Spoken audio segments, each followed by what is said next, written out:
Hola, soy Catalina Ortiz Piedrahita, gastroenteróloga infantil de la Universidad de Barcelona y actualmente trabajo en el Hospital Pablo Tobón Uribe de Medellín como coordinadora de la Clínica de Alergias Alimentarias.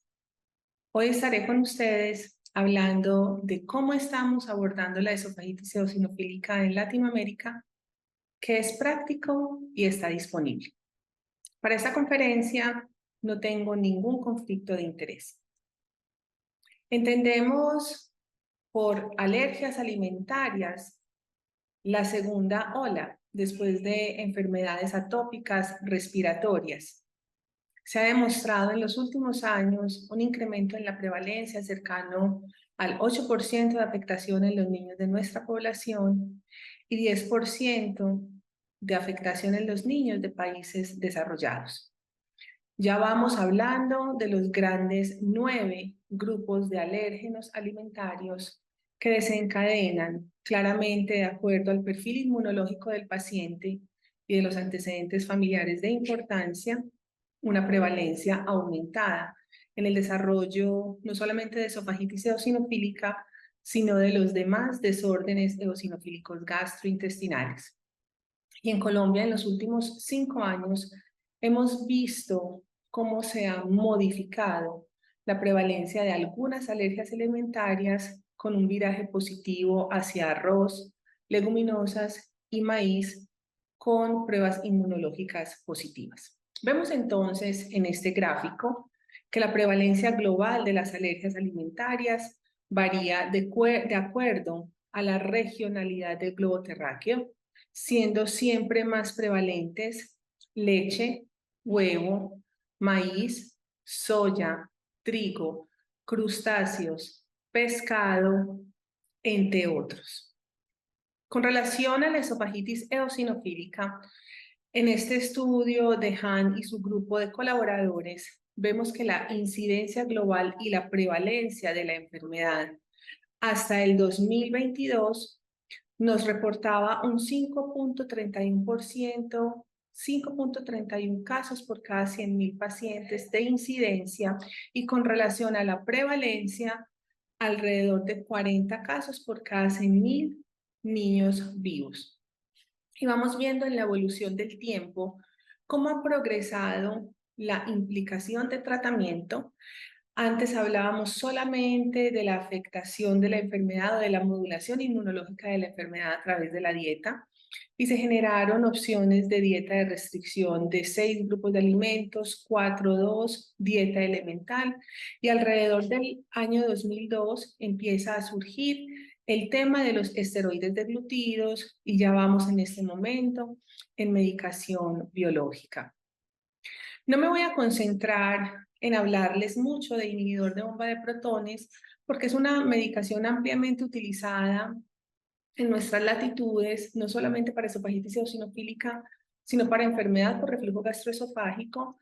Claramente entendemos cuáles son las implicaciones a nivel inmunológico del uso de omeprazol o de esomeprazol, a nivel del gen de la eotaxina 3 y cuál es su comportamiento a nivel de la prevención de fenotipos fibroestenosantes. Entonces me voy a concentrar el día de hoy en hablarles de dieta, de esteroides deglutidos y de dupilumab. Tenemos entonces la reciente publicación del consenso de la ESPGHAN para el tratamiento de la esofagitis eosinofílica, donde sabemos cómo se debe hacer la confirmación de la enfermedad a través de una endoscopia y de una histología bien precisa. Y cuando tenemos entonces la positividad histológica para esto, tenemos las opciones de escoger tratamiento con inhibidor de bomba de protones, con dieta de restricción y con esteroides deglutidos.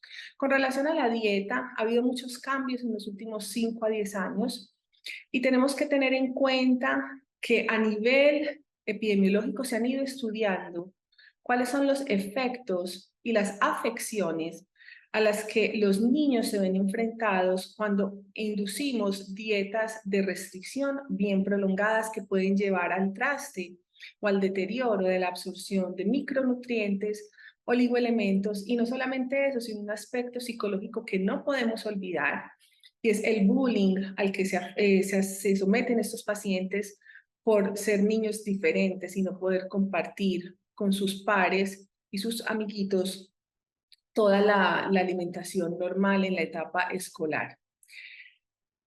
En múltiples publicaciones, como en estos estudios que tenemos, analizamos cuáles son los resultados de la eficacia en las dietas de eliminación para este tipo de enfermedades.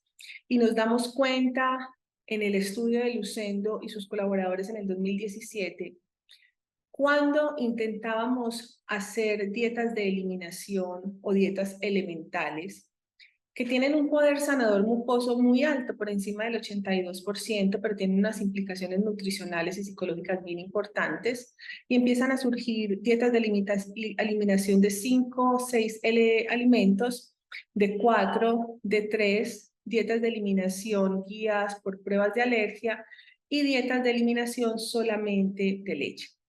Vamos viendo que en los porcentajes de resolución histológica con dietas de eliminación de 6 alimentos tenemos una eficacia de sanación mucosa por encima del 60%, de 4 alimentos del 49%, de un solo alimento del 51% y dieta elemental o guiada por pruebas de alergias por encima del 45%.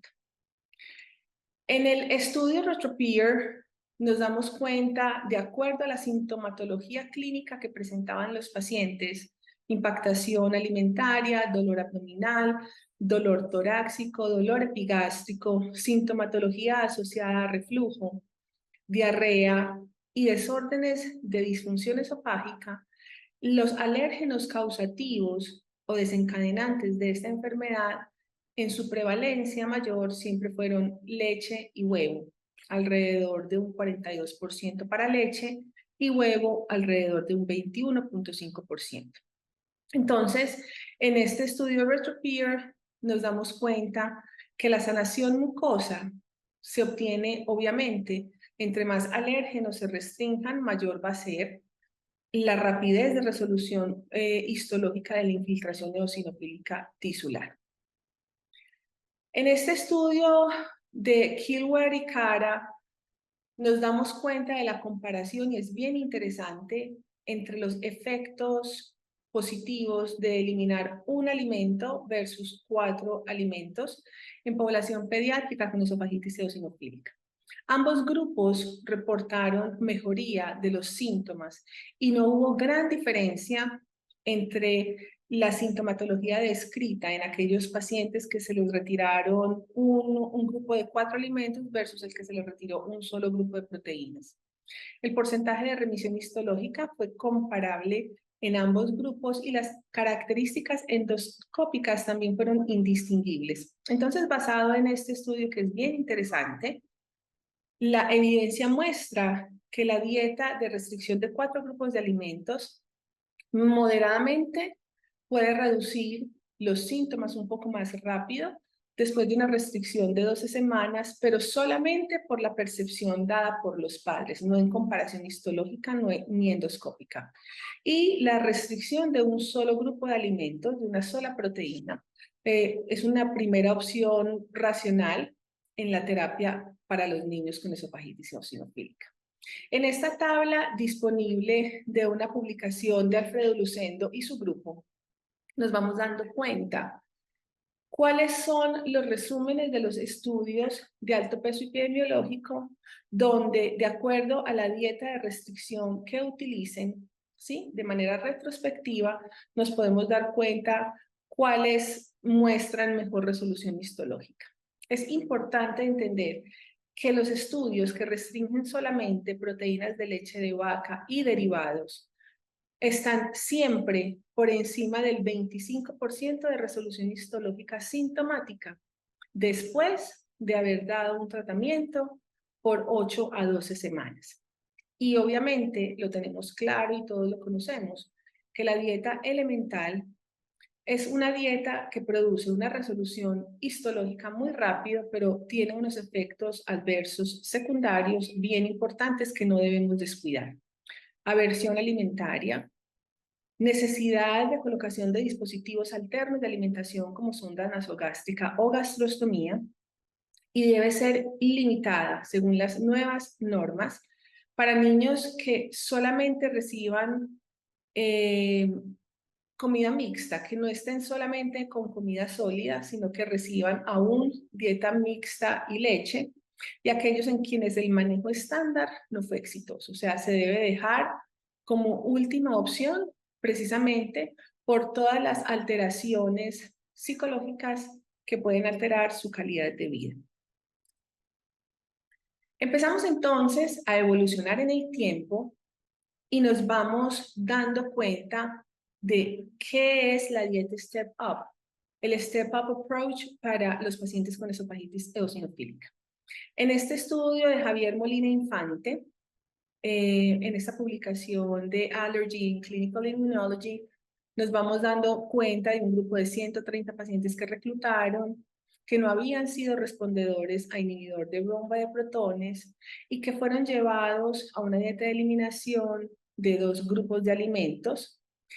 Fueron escalando paulatinamente con controles histológicos imperativos en el control del paciente, junto con, digamos, el control sintomático descrito por el paciente y por los cuidadores, y se dieron cuenta que la dieta Step Up Approach tiene una eficacia similar a empezar con una dieta de restricción de 6 grupos de alimentos. Entonces, el manejo nutricional encompasa no solo la eliminación dietaria del alimento causal, sino la prevención de deficiencias nutricionales. Y esta es la metodología que debemos implementar todos en este momento para tratar de evitar las alteraciones psicológicas y comportamentales y en calidad de vida a la que se someten estos pacientes. Pasando de dieta, vamos a hablar un poco de esteroides deglutidos.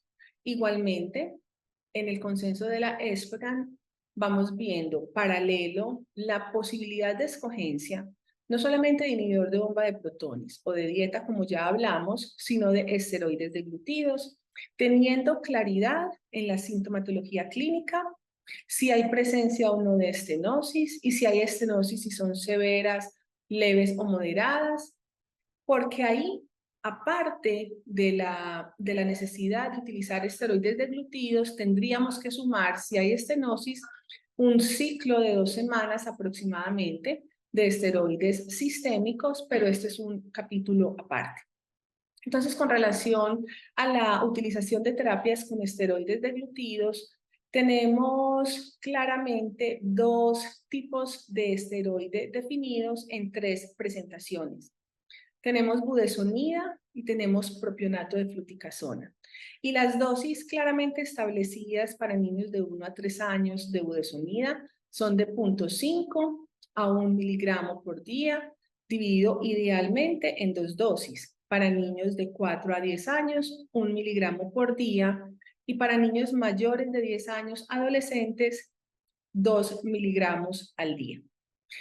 Hay fase de inducción y fase de mantenimiento. Y hablábamos recientemente en otro curso que al día de hoy no hay una evidencia específica, clara y concreta que nos indique, después de la terapia de inducción, que debe ser aproximadamente alrededor de 3 meses, ¿cuánto tiempo más sostenemos la terapia de mantenimiento para sostener la remisión? ¿Y cuál es la dosis ideal? Porque hay muchos estudios que nos muestran con evidencia clara que cuando empezamos a disminuir las dosis del esteroide deglutido hasta la mitad, puede haber recaída en un 80 a un 100% de los casos. Con relación a la fluticasona, la dosis ideal para niños de 1 a 3 años sería de 88 a 250 microgramos por día. En niños de 4 a 10 años, 250 microgramos por día. Y en adolescentes mayores de 10 años, 500 microgramos 1 o 2 veces al día. Es muy importante en el tratamiento de la fluticasona deglutida no utilizar inhalocámara que sea directamente dispersada en la boca y hablar muy bien con los padres y con los pacientes para que cuando esto se haga no se laven la boca ni coman nada por 30 minutos a 1 hora para que pueda haber un contacto directo con la mucosa. En el British Medical Journal salió recientemente cuál es la indicación y el consenso del uso de esteroides deglutidos para terapia de esofagitis eosinofílica en los niños. Entonces, claramente nos explican que hay 3 preparaciones principales de esteroide deglutido: budesonida viscosa oral, que sería una suspensión de budesonida formada a partir de las réspulas de la budesonida mezclada con un aglutinante. Hemos utilizado en Latinoamérica sucralosa y miel como 2 ejemplos claros, por lo menos aquí en Colombia. Tenemos budesonida orodispersable, en nuestro país no la tenemos disponible, que se disuelve en la lengua sublingual antes de ser deglutida, y tenemos obviamente la fluticasona inhalada. Hay una evidencia científica claramente expuesta para el uso de esteroide deglutido con unas cifras de remisión que nos hablan de una sanación mucosa por encima del 70% en pacientes que no han sido respondedores a IVP, pero también hay estudios que dicen que la combinación simultánea de esteroides deglutidos e inhibidor de bomba de protones puede dar mejores resultados. Como les decía anteriormente, no hay datos que el uso del esteroide deglutido prevenga las estenosis esofágicas, y ojo con esto, no es la terapia de elección para empezar el manejo de estenosis esofágicas.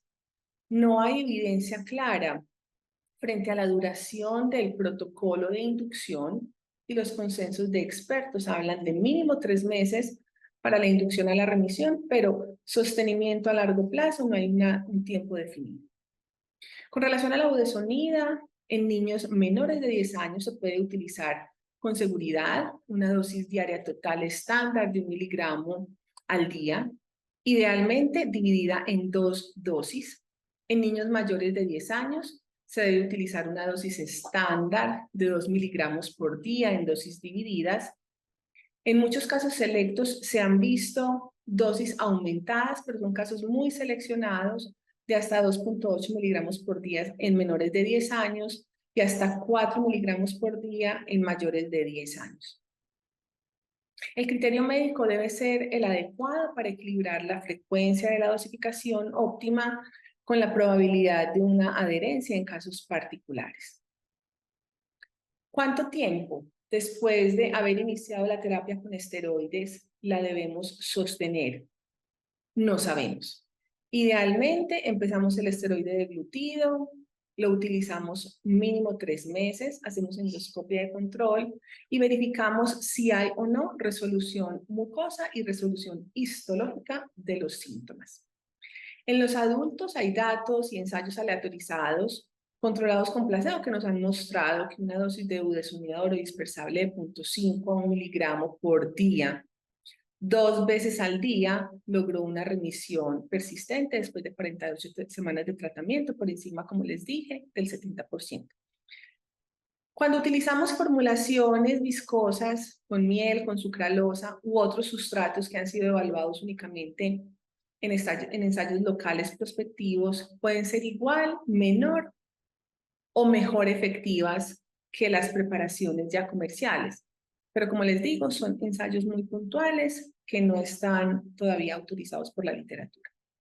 Lo que sí es claro es que cuando se alcance la remisión histológica en una fase de inducción, se debe considerar una terapia de mantenimiento no menos de 1 a 2 años. Esto es muy importante hacérselos entender a los padres, porque muchas veces la intención es tenerle temor al esteroide, porque los esteroides están asociados al mito de efectos adversos, y sobre todo talla baja es lo que más les da miedo a los papás, y eso lo vamos a conversar más adelante. Entonces es muy interesante poderles decir desde el principio que el tratamiento va a ser sostenido y que si en algún caso llegamos a disminuir la dosis del esteroide, va a ser necesario tener un control endoscópico claro. ¿Cómo escoger el esteroide? No hay ningún estudio que en este momento nos diga que la penetrancia mucosa es mejor con budesonida o con fluticasona. Los estudios iniciales, si recuerdan bien la segunda filmina que les mostré, empiezan de manera longitudinal a hablar de fluticasona inhalada como primer esteroide de glutida. Pero la equivalencia de penetrancia mucosa no se ha podido superar con la una o con la otra. Entonces tenemos la libertad de la escogencia, eso sí, sin estar cambiando. Y si la dosis inicial no funcionó, no quiere decir que tengamos que aumentar la dosis, porque claramente nos estamos enfrentando a muy probablemente un patrón fibroestenosante. El paciente que no responda a la fluticasona inhalada en dosis altas por 3 meses, no se debe extender el tratamiento por 6, simplemente para intentar cambiar el estado de remisión histológica. Les contaba entonces que para los padres, por lo menos en Colombia, así es. Tenemos mucho miedo de los efectos adversos y los endocrinólogos siempre están atentos a este tipo de pacientes, no solamente porque tenemos un esteroide de glutido a una dosis que puede ser alta, sino también a un paciente con una dieta de restricción, por ejemplo, de proteínas de leche de vaca y derivados. Entonces estamos viendo dos terapias que pueden afectar el metabolismo óseo y el metabolismo cálcico. Los efectos adversos son poco frecuentes durante el tratamiento a largo plazo, pero a menudo los pacientes con esofagitis eosinofílica presentan comorbilidades atópicas en piel, respiratorias y asma que necesitan uso alterno de otro tipo de esteroides para estas patologías. Entonces podemos tener un paciente con esofagitis eosinofílica que esté siendo tratado con budesonida de glutida, pero asimismo con un esteroide de alta penetrancia pulmonar. Hay una insuficiencia suprarrenal evidenciada en una revisión sistemática que se publicó en el 2024 en Pediatrics Open Medical Journal, donde las pruebas suprarrenales fueron anormales alrededor del 16% de los niños evaluados, pero la insuficiencia suprarrenal entre el uso de esteroides tópicos y placebo no fue estadísticamente significativa. En Estados Unidos se hizo un estudio multicéntrico y se consideró que el 5% de los niños que recibían esteroide de glutido podían mostrar algún signo de insuficiencia de la glándula suprarrenal mientras recibían esteroide de glutido por más de 6 meses. En el BMG, tomar la decisión de budesonida tópica de glutida se debe establecer, según las guías británicas, cuando tenemos un conteo histológico de más de 15 eosinófilos por campo de alto poder. Se debe discutir las opciones del manejo con el paciente y la familia, haciéndoles entender y explicándoles de manera clara los riesgos del tratamiento y de no tratarlo, y llegar a un consenso. Con relación al asesoramiento médico, es indispensable y es nuestra responsabilidad poder hacer una medición exacta de peso y talla antes de empezar el tratamiento, hacer una valoración de qué otro tipo de esteroides puede estar tomando el paciente en ese momento, sean nasales, inhalados para el asma o sistémicos para alguna otra enfermedad, y hacer una escala, un récord, una anotación de cuál es el perfil de penetrancia de cada uno de los esteroides en los últimos 12 meses. Para la terapia de inducción es muy importante asegurar el tratamiento mínimo 3 meses. Hablando de la dosis que concretamos anteriormente en las tablas, para menores de 10 años, 1 miligramo por día de budesonida, ojalá cada 12 horas, divida esa dosis cada 12 horas. Para mayores de 10 años, 2 miligramos por día. Y considerar repetir la endoscopia en el momento cercano a la finalización de este periodo. De acuerdo al score de síntomas de esofagitis eosinofílica preendoscópica, podríamos hablar más la histología de remisión o no si tenemos menos de 15 eosinófilos. Y si el tratamiento funcionó, debemos mantener la terapia mínimo 1 a 2 años. Estos pacientes pueden estar llevados a recibir la mitad de la dosis que recibió en la terapia de inducción. Si los síntomas recurren, se debe aumentar nuevamente la dosis y hacer endoscopia de control. Si no hay remisión histológica con el tratamiento de esteroides deglutidos, primero verificar que haya habido adherencia completa al tratamiento, que hayan entendido cómo se prepara la budesonida oral viscosa en caso tal de no tener la presentación comercial y considerar una estrategia adicional de dieta con intervención dirigida para alérgenos o fórmula de aminoácidos o inhibidor de bomba de protones. Entonces, el grupo de Chan y sus colaboradores lo coloco tal como ellos lo ponen en su artículo. Los esteroides tópicos probablemente inducen unas ratas de remisión importantes, no solamente histológicas, sino clínicas, en niños que no responden a inhibidor de bomba de protones.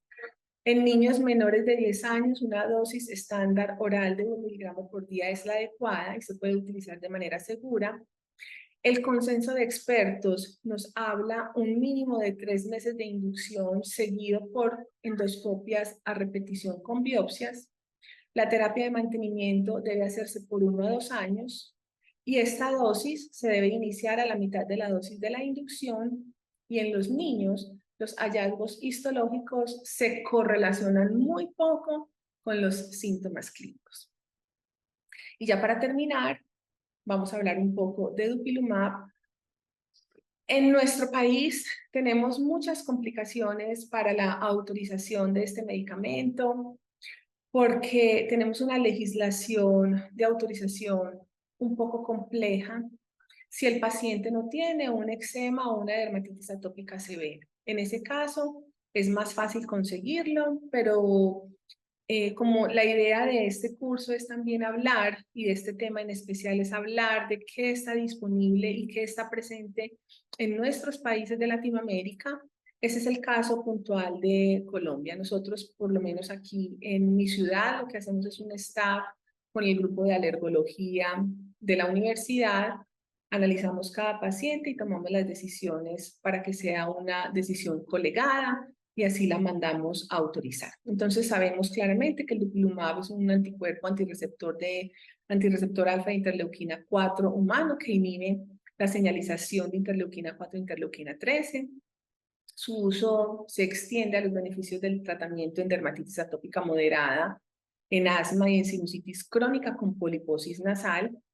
Mejora significativamente todos los puntajes de validación histológica de esofagitis eosinofílica, de la puntuación de REFS, de distensibilidad esofágica medida mediante FLIP y normaliza la expresión de numerosos genes característicos de enfermedad de esofagitis eosinofílica que están incluidos y asociados con inflamación tipo TH2 que se caracterizan por hiperplasia, remodelación y el conteo de eosinófilos. Entonces, digamos que todo esto nos indica que es una medicación ideal para estos pacientes que tienen un fenotipo estenosante o fibroestenosante.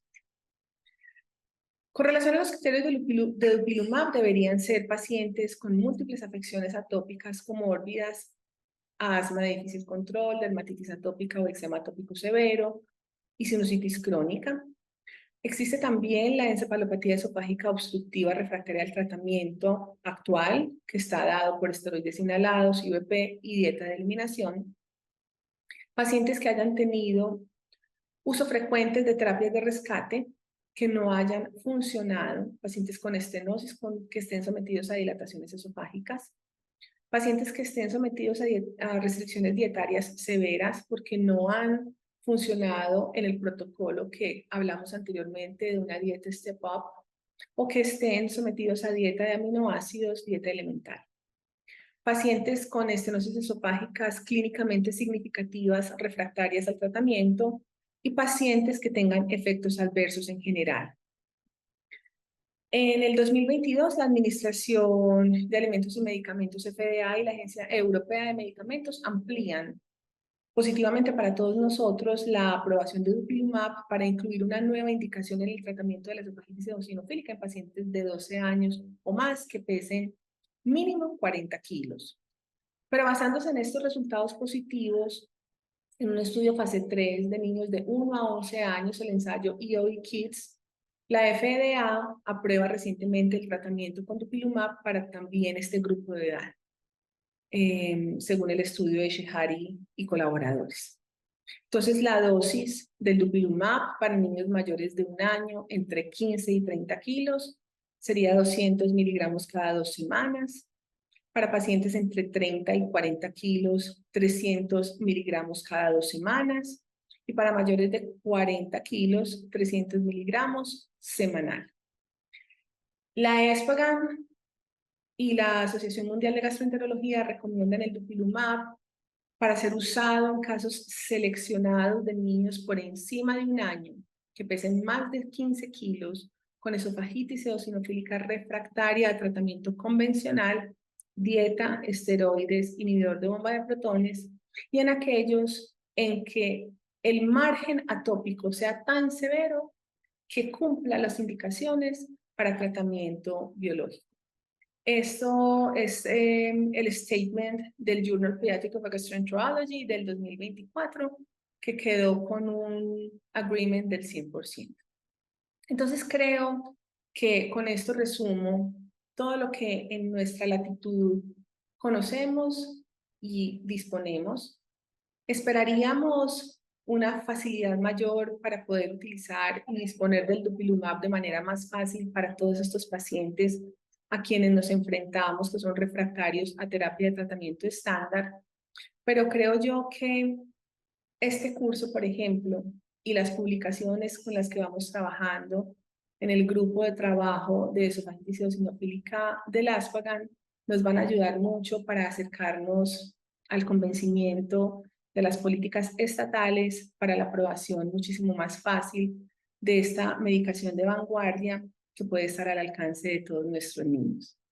Muchísimas gracias por su atención.